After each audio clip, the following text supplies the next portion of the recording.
El Señor me les bendiga. Tiempo sin verlos, algunos de ustedes. Hoy nos corresponde el estudio en el capítulo 6 de Romanos.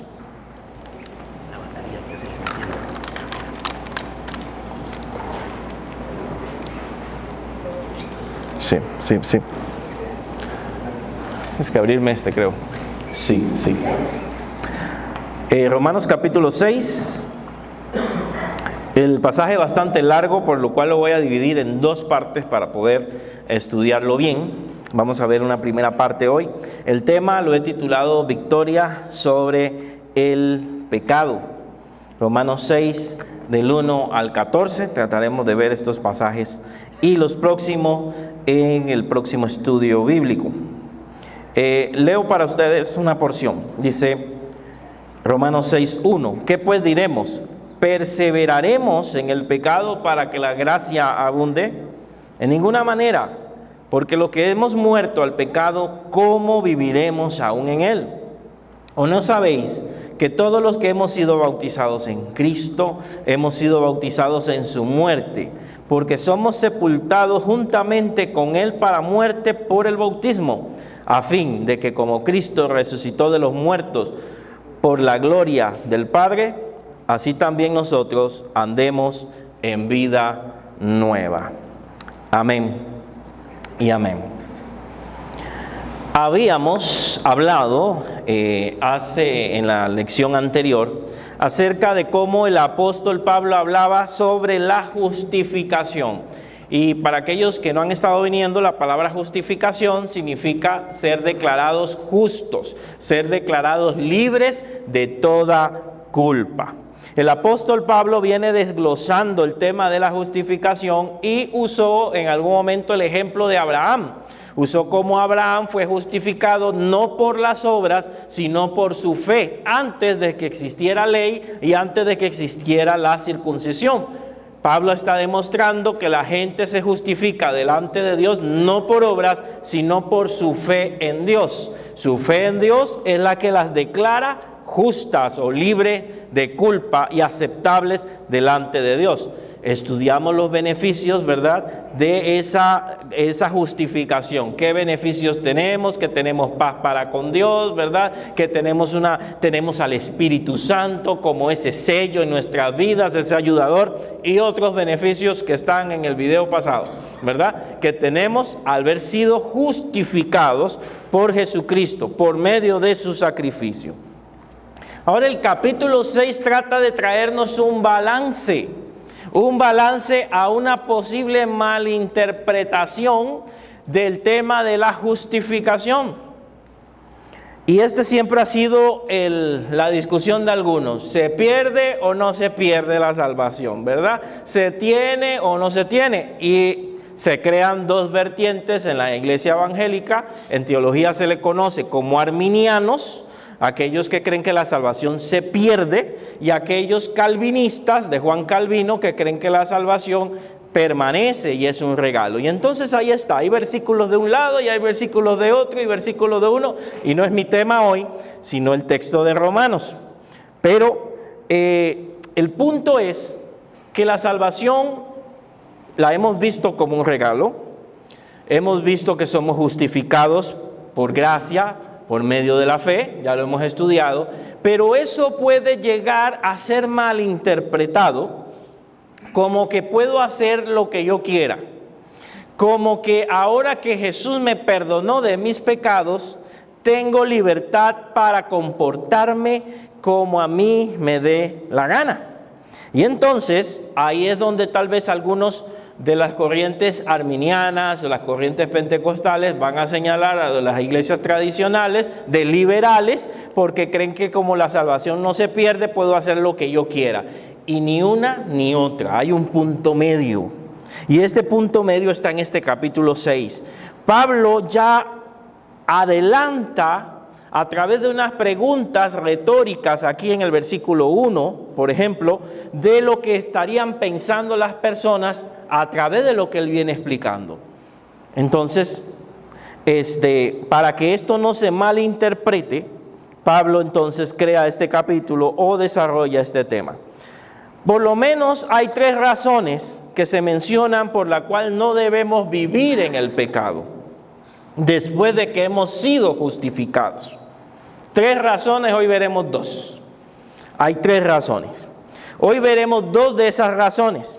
Ahora, no olvidemos, para que pueda entender el contexto, lo que nos enseña Primera de Juan, capítulo 1, versículo 8 al 10, que todos somos pecadores. Si alguno hubiere cometido pecado, ¿verdad? Tenemos abogado, ¿ok? Todos somos pecadores. Sin embargo, el mismo Juan, en el capítulo 3, versículo 9, y en el capítulo 5, versículo 18, dice que el Hijo de Dios, el que ha nacido de la simiente de Dios, no peca. Y dice, no practica el pecado. Cuando vemos eso, dice, hay una contradicción, pero él se está refiriendo a no pecar en una forma de vida, una forma práctica, a no vivir metido en el pecado. Entonces, el mismo Juan hace las 2 tesis. Todos somos pecadores, pero como creyentes no debemos vivir en el pecado. Todos tenemos una inclinación y podemos fallar, pero no vivimos en el pecado, no practicamos el pecado si realmente Jesús está en nuestro corazón. Hay extremos que te dan a entender de que los cristianos no pecan, y eso no es cierto. Hay extremos que ponen a los cristianos como perfectos y no ven sus errores porque creen que no cometen fornicación, adulterio y cierta lista, y se olvidan de la murmuración, el chisme, que todas otras áreas que también son pecados. La diferencia acá es que hay una diferencia entre pecar y practicar. Pecamos por debilidad, pero no porque quiero hacerlo. Flaqueé, pequé, pido perdón a Dios, me arrepiento, me alejo de ese pecado. Un ser humano normal, un creyente normal. Pero veo el charco y me tiro en el charco y me baño en el charco, ¿verdad? Entonces, y me gusta el charco. Pasa como los cerditos, usted los limpia y los lava y los suelta, ¿y para dónde van? Al charco. Por muy finos que sean, porque hay cerditos finos, de mascota, como quiera, sí, va para el charco, porque esa es su naturaleza. Pero la nuestra no. Caemos, flaqueamos, pero nos levantamos. Esa es la diferencia. Ahora, la tesis del apóstol Pablo, en el versículo 1, él trabaja con preguntas. Esa era la manera que usaban los filósofos en aquella época, y Romanos está usando un sistema de filosofía. Está usando preguntas retóricas y dice, ¿qué vamos a decir entonces? Vengo hablando de la justificación por fe, por gracia, ¿verdad? Que es un regalo, que tenemos un montón de bendiciones. ¿Qué pues diremos? ¿Perseveraremos en el pecado para que la gracia abunde? Si usted tiene otra versión, va a encontrar muy rico esa traducción. Vamos a vivir en el pecado, vamos a seguir practicando el pecado para que Dios se muestre aún más bondadoso. Algo así dice la Dios habla hoy. Esa es una pregunta que tiene una respuesta lógica. ¿Cuál sería? No me diga que se quedó pensando. ¿Vamos a seguir practicando el pecado para que Dios se muestre más bondadoso? No. Sin embargo, hermanos, por ahí hay una secta que se disfrazó de iglesia evangélica y es muy grande. Creo que tiene su fuerza en México, ¿verdad? Donde ella enseña que usted, como ha sido salvo por gracia, ¿verdad? Entonces ya el Señor, como Él perdona todos nuestros pecados, como hemos sido elegidos, torciendo un poquito el tema de elegidos, escogidos, no importa lo que usted haga de aquí en adelante, ya usted es salvo. No importa lo que usted practique, ya usted, Dios lo eligió, ya Dios lo escogió, ya usted es salvo. Y ahí hay una verdad a medias, y media verdad es una mentira completa. Así que se agarra del tema de la santificación o de la justificación que tenemos en Cristo y dice, vive una vida como a ti te dé la gana, porque ya Él te perdonó en la cruz tus pecados presentes, pasados y futuros. ¿Ok? Y por supuesto que Jesús estuvo viendo hasta nuestro futuro, porque Él es Dios. Sin embargo, ¿qué vamos a decir? Voy a practicar el pecado, voy a vivir en el pecado para que Dios se muestre más bondadoso, y enseñan ellos que donde más pecan, Dios más los bendice, porque Dios se muestra más amoroso con ellos y pueden experimentar el perdón y el amor de Dios. Así es esa doctrina. Se imagina que llega muchísima gente. Tienen grupos en todo lugar del mundo, porque es una doctrina bastante atractiva.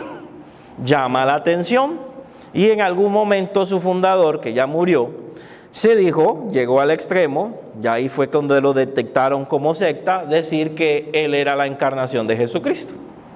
¿Verdad? Ya se murió, ahora pasó ese poder a su familia, ese título a su familia. Hermanos, la Biblia es clara en Romanos. Es cierto que Él me justifica, es cierto que soy salvo por fe, es cierto que es por medio de la gracia de Dios, es cierto que Él ha perdonado mis pecados, pero si soy hijo de Dios, no puedo perseverar en el pecado. Y Pablo entendió, me van a malinterpretar lo que estoy enseñando, necesito hablar sobre esto. ¿Ok? Entonces, ¿debemos seguir pecando para que la gracia de Dios abunde? Es una pregunta. No. ¿Y cuál es la respuesta? Porque los que hemos muerto al pecado, ¿cómo viviremos aún en él? No porque ya morí al pecado. No porque cuando yo acepto a Jesús se supone que cierro una etapa en mi vida, ya no quiero saber del pecado, aunque por supuesto que somos humanos, pero ya yo corté con él. ¿Ha oído la frase cuando alguien dice, ya yo morí para él o para ella? ¿Qué significa? ¿Realmente es literal? No. Significa que ya no tengo ningún tipo de ¿qué? De relación. Y puede ser que todavía se vean por ahí, puede ser que de vez en cuando le moleste, le llame, ¿verdad? Pero dice, no, ya morí para esta persona. Ya no tengo una relación con esta persona, ya terminó, ya me separé, lo que sea, es lo que quiere decir morir, es cortar todo tipo de relación. Ya no tenemos nada que ver con el pecado. Los tiempos de haber disfrutado el pecado, entre comillas, de haber estado en el mundo y desear hacer esto y lo otro, debieron terminar cuando entregamos nuestra vida a Jesucristo. Entonces dice, no, porque ya morimos al pecado. Y dice, ¿cómo viviremos aún en él? Si ya yo morí al pecado, ¿cómo voy a vivir todavía en el pecado? No tiene sentido lo que dice aquí el apóstol. Ya no podemos seguir viviendo en el pecado. Ahora, habrán otros argumentos, pero pastor, ¿qué tal con la debilidad humana? Está bien, eso lo vamos a ir hablando cuando vamos viendo más de Romanos. Romanos va a hablar sobre la debilidad humana y cómo podemos hacer. Es más, aquí también va a dar algunas soluciones para vencer al pecado. Pero él dice que si ya yo corté con eso, significa que ya yo no tengo nada que ver y ya yo no quiero estar en el pecado. Eso es el asunto. No es que no me atraiga, sino que ya yo no quiero estar con el pecado. Ya yo no quiero estar allí.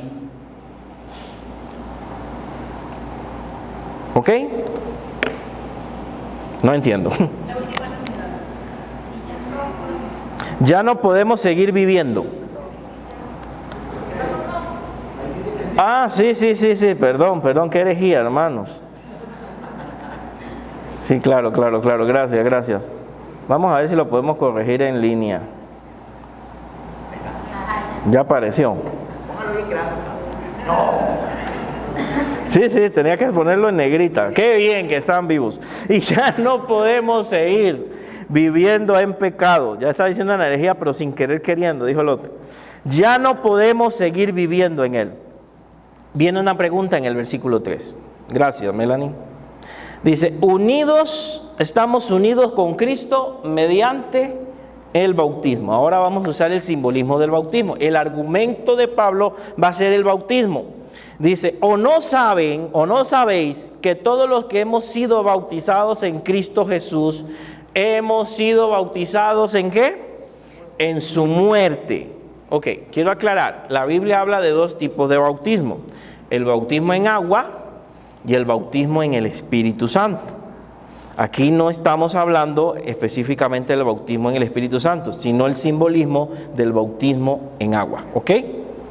Eso para que lo tomemos en cuenta. Entonces está el bautismo del Espíritu Santo y está el bautismo en agua. Que lo que estamos viendo el discipulado, la parte de la lección que nos falta es sobre el bautismo en el Espíritu. Ahí vamos a hablar un poquito sobre eso. Pero este es el bautismo en agua. ¿No saben que todos los que hemos sido bautizados en Cristo, hemos sido bautizados en su muerte? Hemos sido bautizados en Cristo. ¿Qué significa el bautismo? Interesante cómo lo representa acá, verso 4. Porque somos sepultados juntamente con Él para muerte por el bautismo, a fin de que como Cristo resucitó de los muertos por la gloria del Padre, así nosotros también andemos en nueva vida.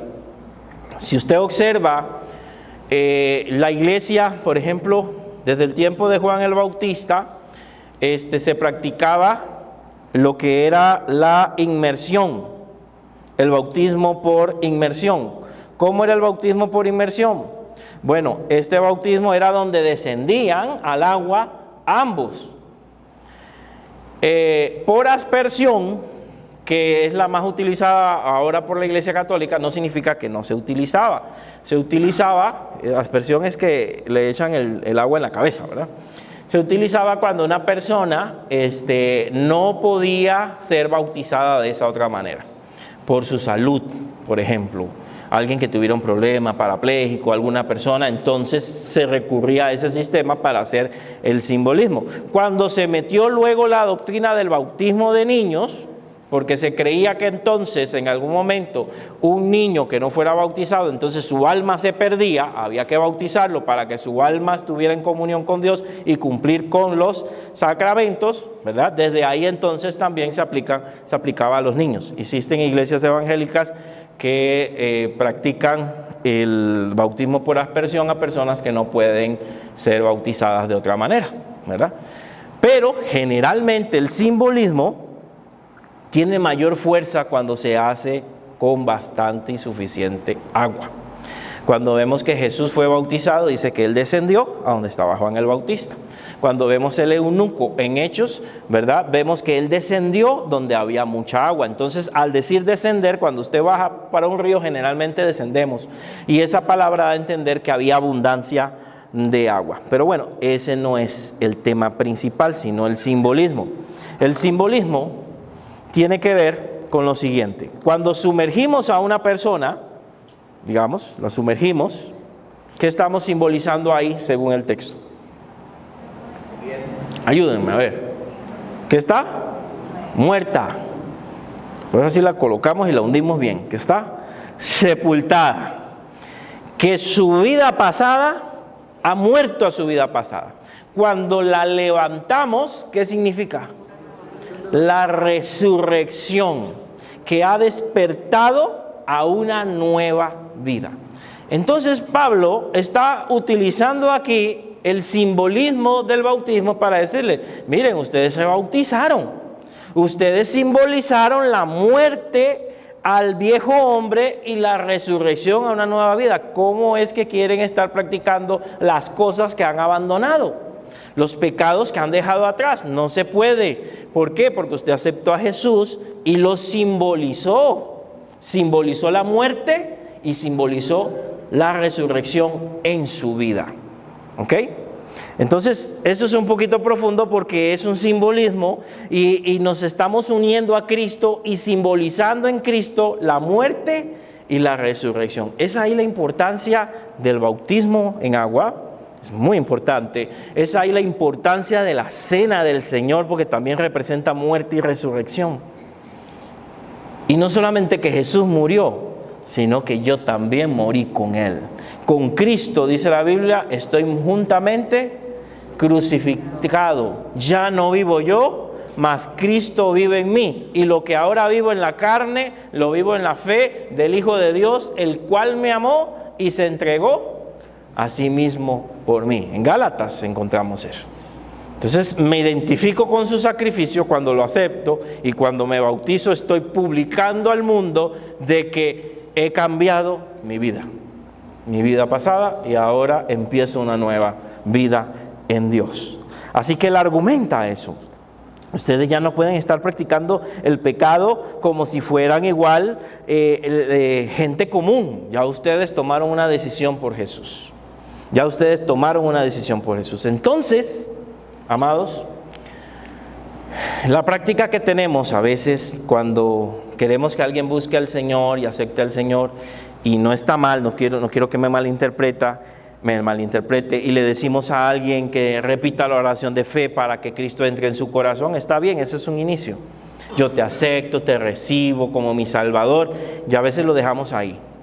Y la persona cree que ya tiene a Jesús en su corazón y eso es suficiente. Pero se nos olvida que hay que entregar la vida a Jesús, que Él debe ser el Señor de mi vida, cosa que vamos a ver en la otra clase, que debo entregarle mi vida a Él y que ya la vida mía no me pertenece, le pertenece a Jesús. Y esa parte como que nos da pena y no se la mencionamos, ¿verdad?, a la gente. Entonces tomo una decisión a medias, una decisión solamente de Dios para que me salve, pero yo no tengo ningún compromiso con Él. No cambio mi vida, no dejo el pecado, no permito que el Espíritu Santo me transforme, porque yo solamente lo acepté para ser salvo, no para que sea mi Señor. Y ese ha sido el error que hemos cometido. Tenemos que enseñar el Evangelio completo. Él enseñó los capítulos anteriores, muy lindos, muy bonitos. Ahora está diciendo, debes vivir conforme a eso. Si Cristo vive en ti, que se vea, que se muestre, que se vea en tu vida que Jesús te ha transformado. Así que va más allá, va un poquito más allá, y nos habla acerca de los resultados de esa unión. La Reina Valera usa ahí una versión, unas palabras que dice plantado, ¿verdad? No me gusta mucho, hay otras versiones, creo que la Nueva Versión Internacional va a decir unidos. Si fuimos unidos en su muerte, si yo me identifiqué en Jesús, con Jesús en su muerte, también en su resurrección. Y esto tiene grandes verdades. Una de ellas, suena muy sencillo, pero es profundo. Si yo acepté a Jesús y entregué mi vida a Él, así como estoy muriendo al pecado, y Él murió, significa que yo también resucitaré con Él. Si Él murió, Él resucitó. Si yo muero con Él, también resucitaré. Ahí también hay una promesa. Pero simbólicamente, ¿qué estoy enterrando?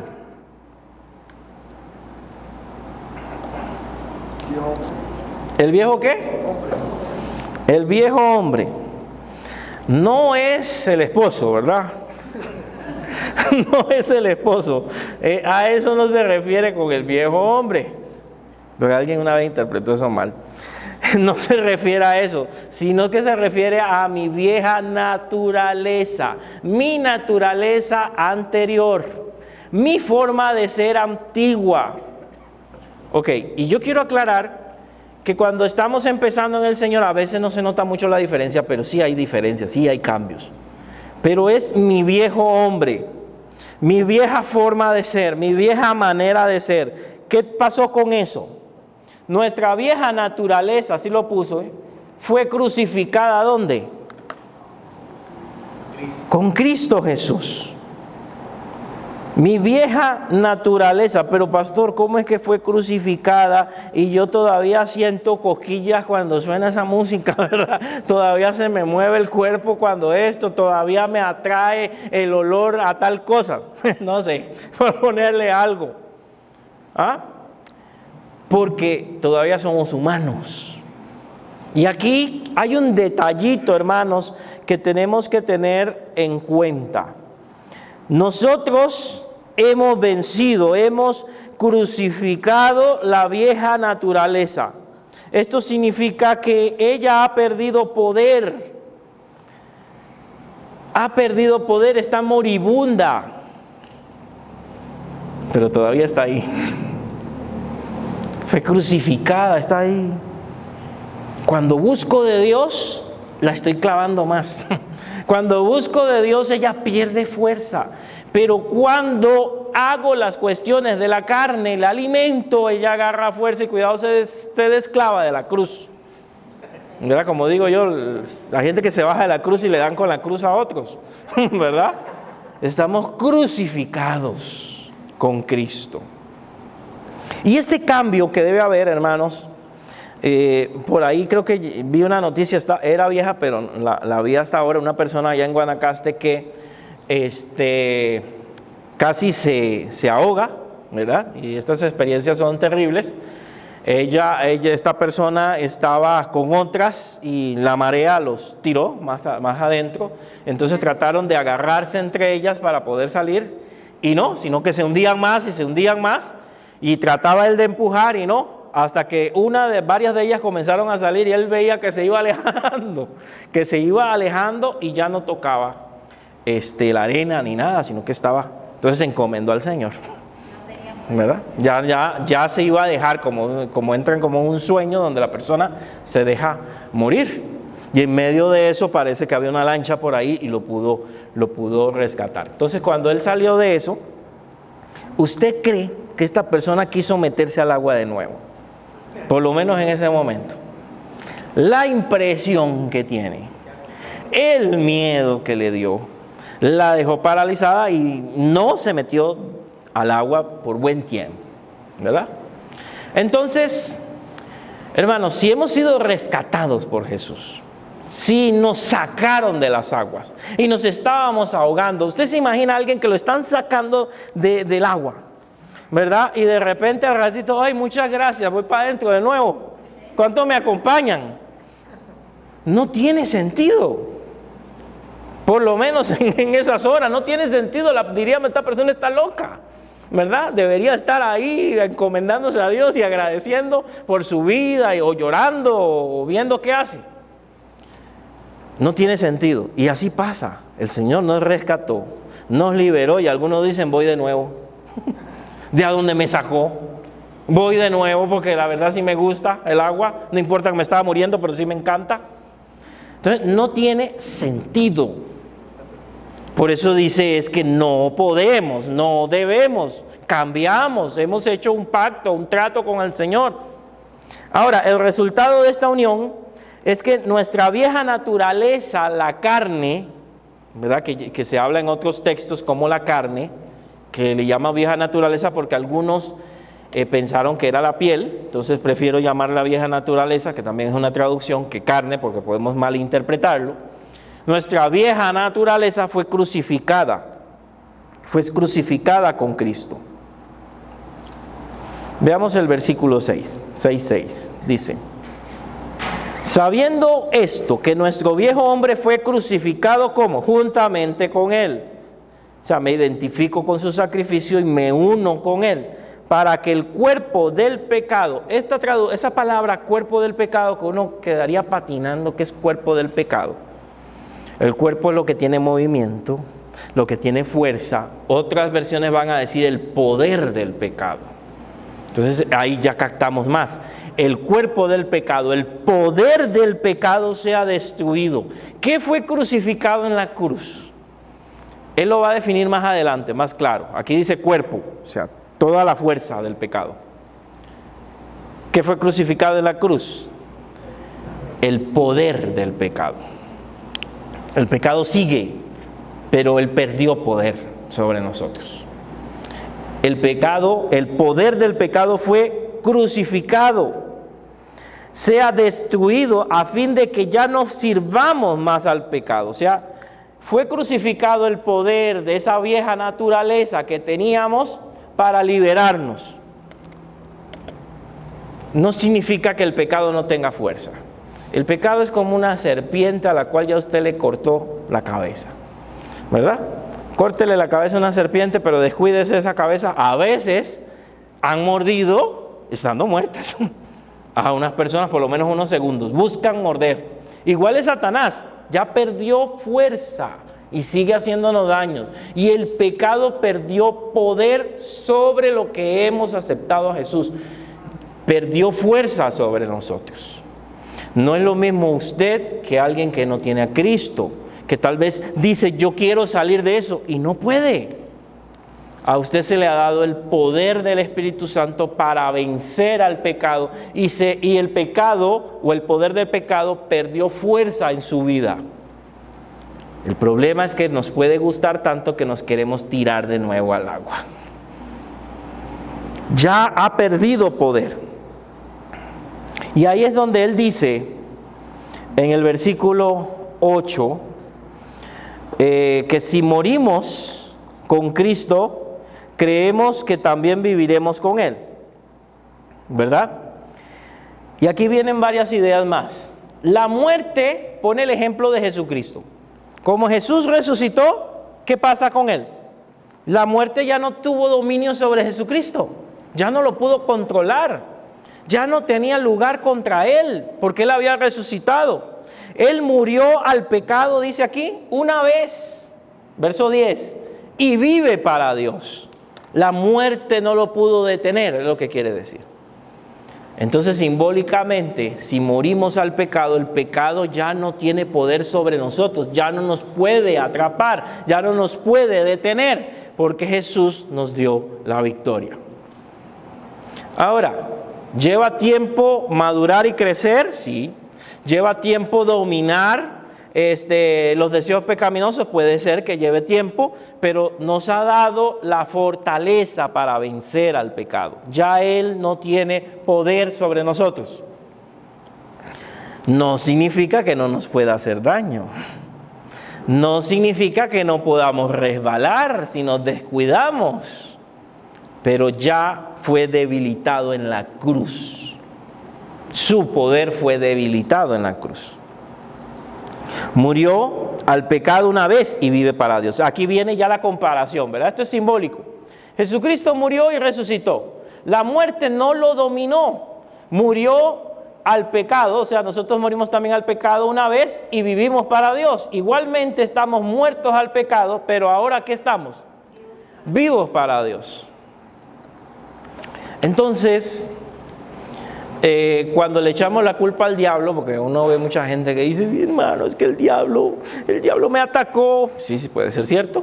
Y es que fuerte, y es que me empujó acá a este pecado, ¿verdad? Yo sentía la fuerza. Fue la fuerza suya, fue la carne. El diablo tal vez le puso la cascarita y usted, hoy me quiero caer, ¿no? Sí, pero ¿qué pasa? Ahora me caeré de verdad. Y vamos, pero él pone la trampa.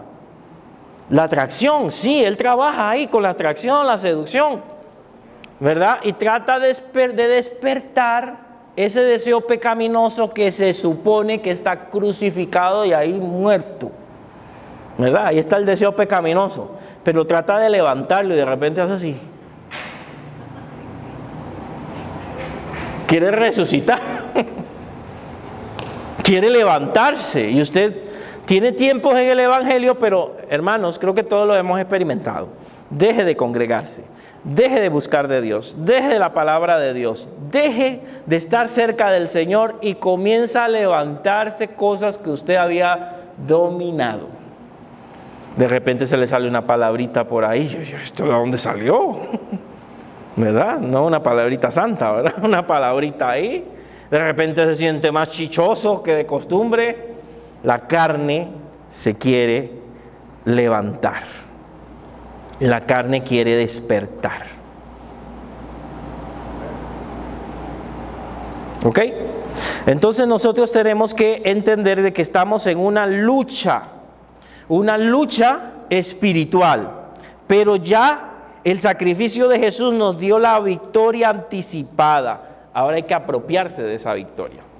Ya Él venció, ya nos dio la victoria, ya Él debilitó la carne en nosotros, la vieja naturaleza. Ahora usted tiene que seguir alimentando la parte espiritual para que Él se haga más fuerte. Ahí de paso, por ejemplo, venga a la vigilia, venga a orar. Cuando se hace ayuno, venga a ayunar. Cuando hacemos estudio, vengamos a estudiar. Alimentemos la parte espiritual para que podamos vencer las tentaciones. Seguimos, el 11. El 11 nos dice que igualmente estamos muertos al pecado y vivos para Dios. en Cristo Jesús nuestro Señor. Entonces el bautismo tiene un simbolismo de identificación. Yo me identifico con Cristo en la muerte y la resurrección. Cambio de vida, morí a mi vida vieja y ahora soy una nueva persona. En cambio, entonces, ahora yo debo seguir a Jesús como una nueva persona. Ahora, ¿qué pasa? Versículo 12. ¿Qué nos manda hacer? No reine, aquí hay una orden ya. No reine o no gobierne el pecado en su cuerpo mortal, de modo que lo obedezcan en sus deseos o concupiscencia, ni tampoco presenten vuestros miembros al pecado como instrumento de iniquidad. Vamos a esta primera parte. Entonces aquí nos da una solución, una de las soluciones, una de ellas, que debo evitar que el pecado, ¿cuál es la palabra que dice aquí? Reine, gobierne. Aquí estamos hablando de control. No significa que no tenemos pecado, vuelvo a aclararlo, sino que ya Él no me gobierna. Alguien me hace algo y tengo ganas de bendecirlo, ¿verdad? Entonces, yo tengo que decidir a quién le hago caso, a la carne que lo quiere bendecir. ¿Usted me entiende? O al espíritu que me dice, perdónalo, pásalo por alto, ora por él. Y estoy, no, pero no se lo merece, ¿verdad? ¿A quién le hago caso? Y depende a quién he alimentado más. A quien he alimentado más voy a obedecer. Si alimenté más a la carne no me voy a controlar y lo voy a bendecir. Pero si he alimentado al espíritu, automáticamente él me ayuda a callarme, a controlarme, a manejar la situación. ¿A quién vamos a obedecer? Por eso dice, no permitas que el pecado reine, que te gobierne. Ahí está, pero ya no tiene poder sobre ti, pero tú decides si te gobierna o no te gobierna. Si te controlas o no te controlas. Tienes una tentación, tienes segundos para decidir, caes o salgo huyendo. O me voy como José, ¿verdad? ¿Qué hizo José? Por aquí me voy. Cuando la esposa de Potifar se le presentó. Si él se queda ahí conversando, hola, ¿cómo estás? Qué linda estás, ¿verdad? Oh, sí, sí. Hablemos un poquito y coqueteando con ella está listo. Entonces hay cosas donde hay que tomar decisiones drásticas y guiarme por Dios. ¿Para obedecerle en qué? En sus malos deseos. La carne me va a sugerir malos deseos, pero ya yo no le permito. No, cálmate. No, ese pensamiento no. Lo controlo. Ahora tengo el control. Esa es la diferencia cuando no tenía Cristo. No tenía el control. Ahora se me dio el control. Usted verá si apaga la tele o la prende. Pero usted tiene el control. Usted verá si lo usa o no lo usa. Pero le dieron el poder a usted ahora para controlar esos deseos pecaminosos que todavía están por ahí, pero ya no tienen el mismo poder. Tienen el poder cuando yo se lo permito. Ahora, otra recomendación, ya tenemos la primera, no permita que el pecado te gobierne. No presentes los miembros de tu cuerpo, ¿verdad? Tus miembros como instrumento de injusticia, ni tampoco presentéis vuestros miembros al pecado como instrumento de injusticia. O sea, aquí estoy para cosas negativas. Aquí está mi cuerpo para cosas negativas. No lo presento. Aquí está dando a entender que tomo una decisión. No lo presento, yo no lo presento, no lo hago. Eso de que yo no sabía lo que hacía y me quedé ciego y no sabía que estaba. Puede pasar en gente del mundo hasta en posesión demoníaca, pero en un creyente no debe pasar. Usted tiene control de usted mismo. Usted puede decir que no. Usted puede alejarse. Pero si estoy débil espiritualmente, ¿cómo lo voy a hacer? Si no alimento mi espíritu, ¿cómo lo voy a hacer? Recuerde que Jesús dijo, la carne, ¿qué es? Es débil. Mire usted ahorita mismo, si estuviéramos viendo una televisión, ¿verdad? Probablemente hay gente que sí se duerme, pero te vieron con una película, algunos están ahí 2 horas y media, ¿verdad? Y pero si estamos en algo espiritual, en una vigilia, no ha empezado, ya estamos, ¿verdad? Aunque haya música, nos dormimos con la música, con la bulla, ahí vamos a ir relajándonos, porque la carne tiende a eso, más si estamos cansados del día, tenemos a eso, no estoy juzgando, es normal, pero lo espiritual requiere mayor esfuerzo. No presentemos nuestros miembros como instrumento de injusticia. ¿Qué recomienda? Pastor, pero yo lucho con esto. Bueno, aquí viene una recomendación, una de tantas que Romano nos da. Aquí viene otra más. Entreguémonos a Dios. Dice el versículo 12. Si yo estoy luchando con algo, si estoy peleando, 13, pero con algo, dice, al final del mismo 13 era, sino que, si no presentaos, la segunda parte del versículo, vosotros mismos a Dios como vivos de entre los muertos. O sea, aquí estoy Dios, aquí estoy. Y hay que ser claro, tengo una tentación en esta área, dígaselo al Señor. Pero me presento en su presencia. Tengo luchas con esto.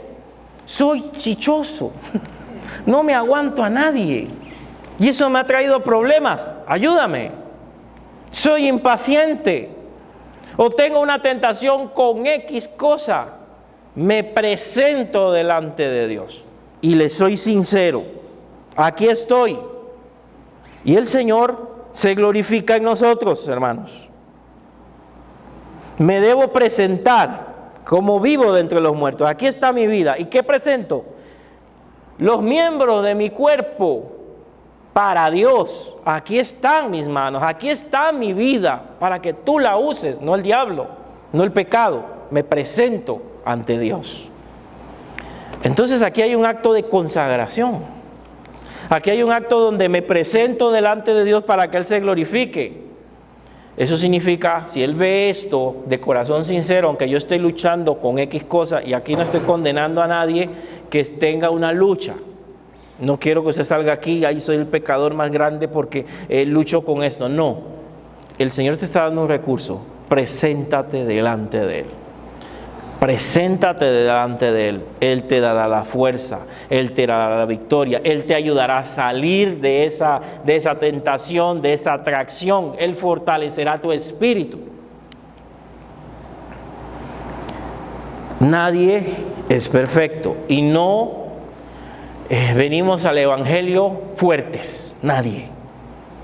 Como un niño cuando nace, no nace fuerte, hay que cuidarlo de qué, del resfriado, de los virus, de esto, de lo otro, mientras crece. ¿Qué pasa con los niños cuando están creciendo? Primero gatean, no corren de una vez, se caen, se resbalan. ¿Usted se burlaría de un niño que se cayó? Bueno, hay gente que sí. ¿Se burlaría de un niño que se cayó? No, es parte de, está aprendiendo. Alguien nuevo, probablemente mientras empieza en su vida cristiana, va a resbalar. Mientras está empezando, va a resbalar. ¿Pero qué le ayudamos nosotros? A criticarlo. No, a que camine. Venga, aquí estoy. Vamos, camina. Ahora le pregunto, ¿cuántos de ustedes se han caído? Ahora, adultos, ya grandotes.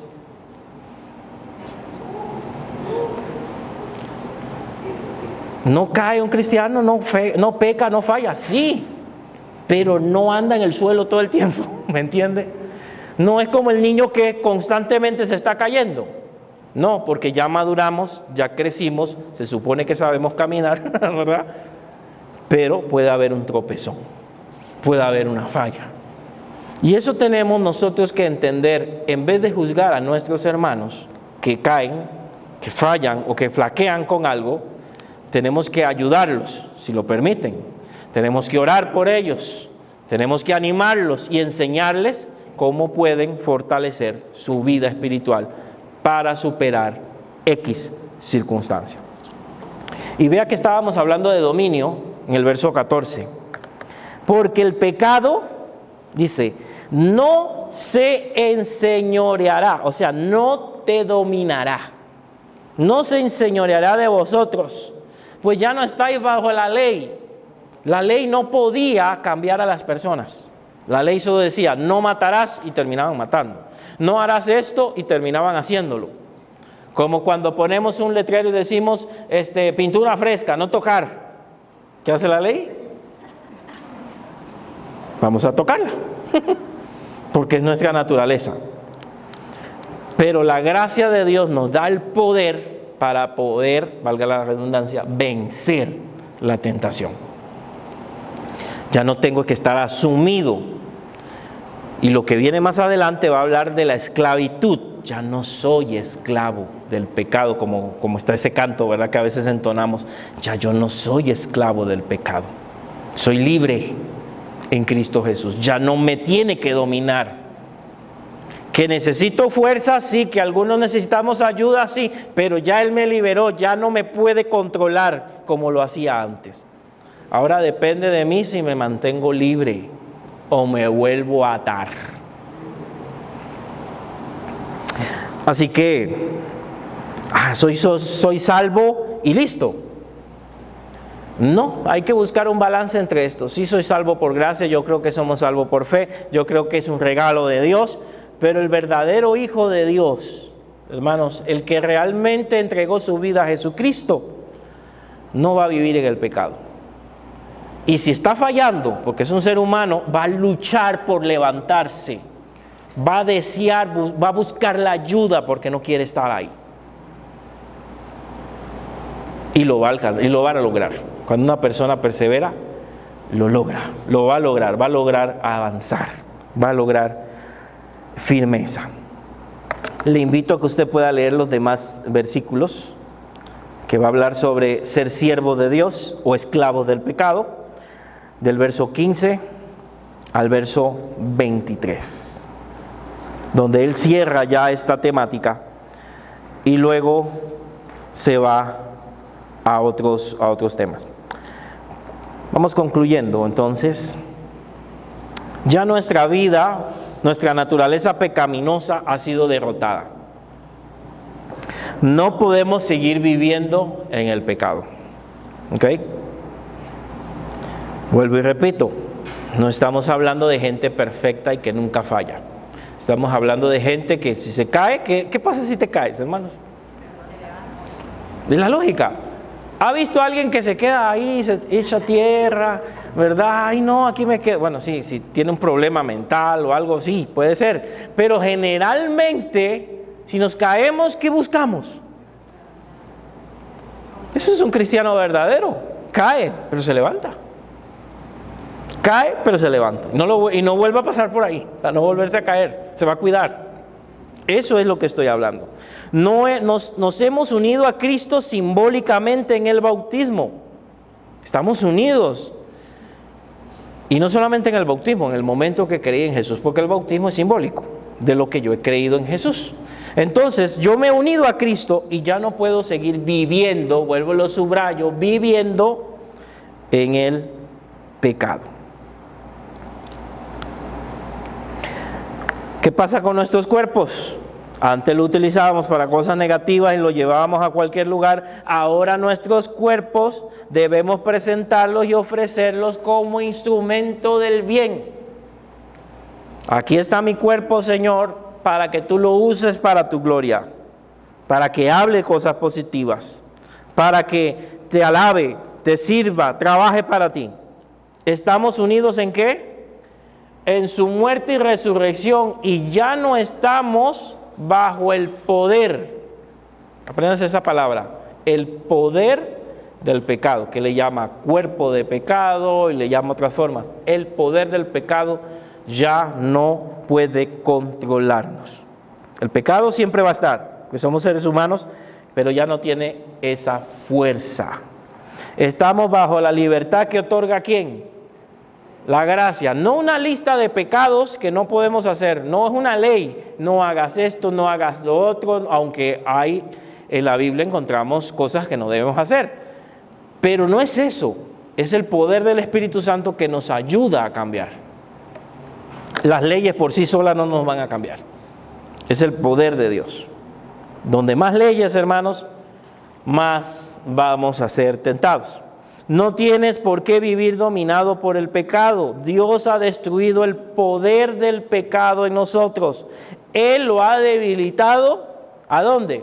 por su sacrificio, nuestra antigua naturaleza pecaminosa ha sido debilitada y será destruida al final de los tiempos, por completo. Por ahora ha sido minimizada, ha sido debilitada para que podamos hacer la voluntad de Dios. Ese es el regalo que hizo Jesús también por nosotros. Si no, nadie pudiera cambiar. Si no, nadie pudiera mejorar. Si no, nadie pudiera buscarlo. Tuvo que limitar al pecado y destruir su poder para que nosotros pudiéramos acercarnos a Dios y pudiéramos parecernos a Él y mejorar. Si Él no hubiera muerto en la cruz, tampoco obtenemos esa victoria sobre el pecado. Hoy la tenemos, recordamos Semana Santa, pero vean las implicaciones que tiene. Hoy tenemos victoria ante el pecado por el sacrificio de Jesús en la cruz. Yo sé que estos conceptos son como muy un poquito profundos, pero estoy tratando de explicarlo lo más fácil que se pueda. Ahora, ¿qué tenemos? ¿Poder para qué? Para vencer. Que a algunos nos va a costar más, que hay algunas tentaciones que son más fuertes para uno que otras, sí, pero no olvides, no te desanimes. Si estás luchando con algo, Dios te ha dado el poder para vencer. Tú puedes. Hoy te costó, fallaste, pero levántate, no te quedes ahí. El Señor te da la victoria y en algún momento estarás firme como el Señor lo quiere. Pero si tú te entregas al pecado, ahí sí estamos mal. Busca ayuda si es algún pecado que no puedes dominar, si ya creaste un vicio, busca ayuda en alguien espiritual, en alguien que consideras que puede aconsejarte. Porque el pecado tiene esa fuerza para dañar las vidas de las personas.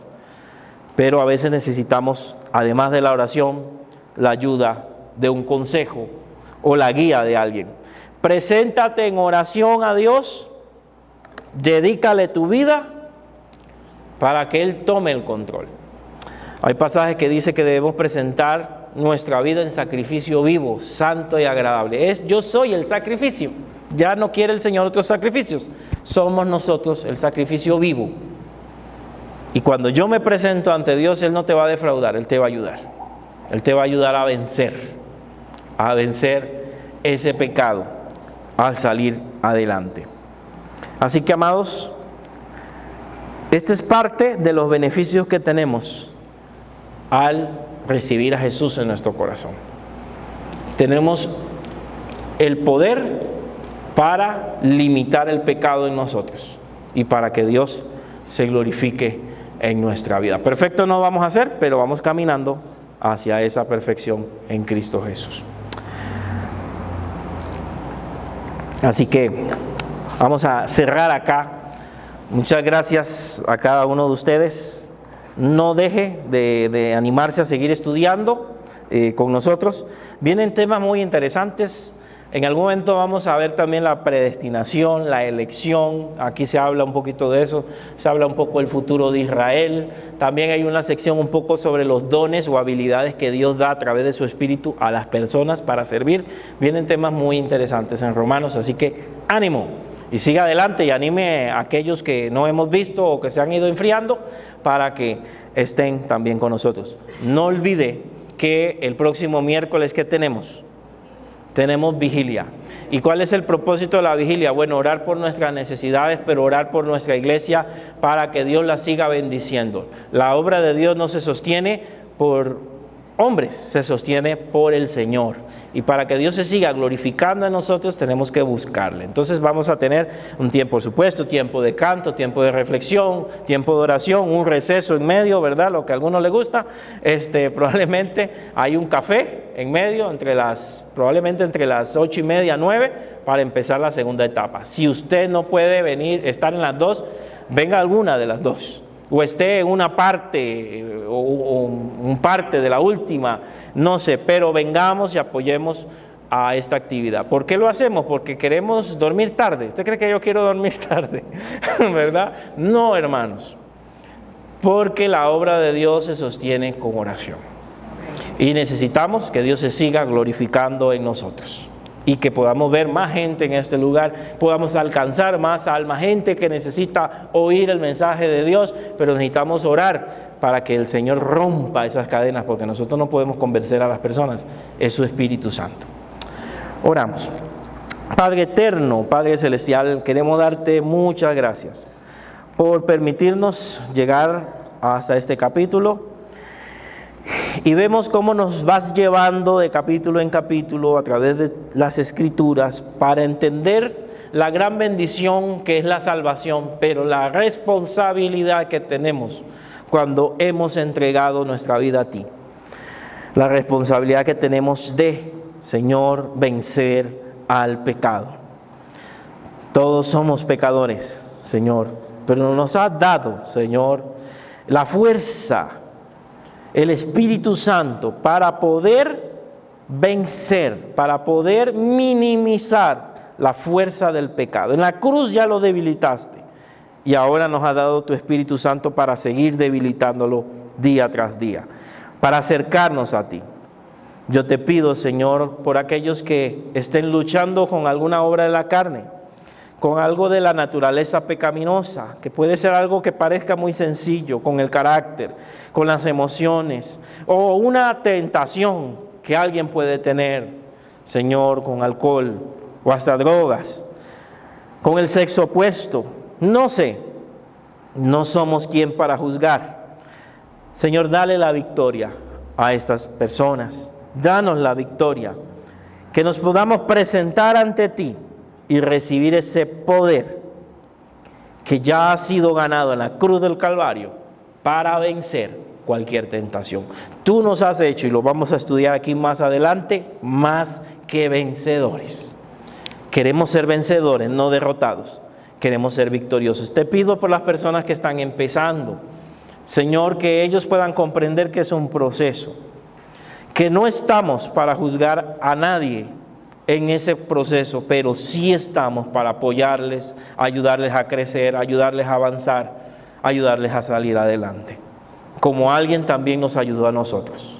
Ayúdanos a extender la mano, o por lo menos orar por las personas nuevas en nuestra congregación, o por las personas que están flaqueando en algo, Señor. No queremos juzgar, queremos apoyar, para que podamos seguir creciendo en el conocimiento de Dios y en la imagen de Jesucristo. Bendice a mis hermanos en esta hora, llévalos con bien a su lugar de destino, Señor, que esta palabra la guarden en su corazón. Y te pido para que puedan tener una noche reparadora de descanso, Señor, y puedan enfrentar el día de mañana con éxito. Te pido desde ya por el servicio del domingo que sea de mucha bendición, la alabanza, todo lo que hagamos, el tiempo de conversar entre nosotros, tu palabra pueda bendecir a los corazones de las personas que están aquí. Y cierro, Señor, pidiéndote por todos los enfermos, por todos los que han perdido un familiar, por todos los que tienen familiares enfermos, Señor, para que vean tu gloria sobre sus vidas y sobre sus familias, Señor. En el nombre de Jesús. Amén. Amén. Que el Señor me les bendiga, hermanos.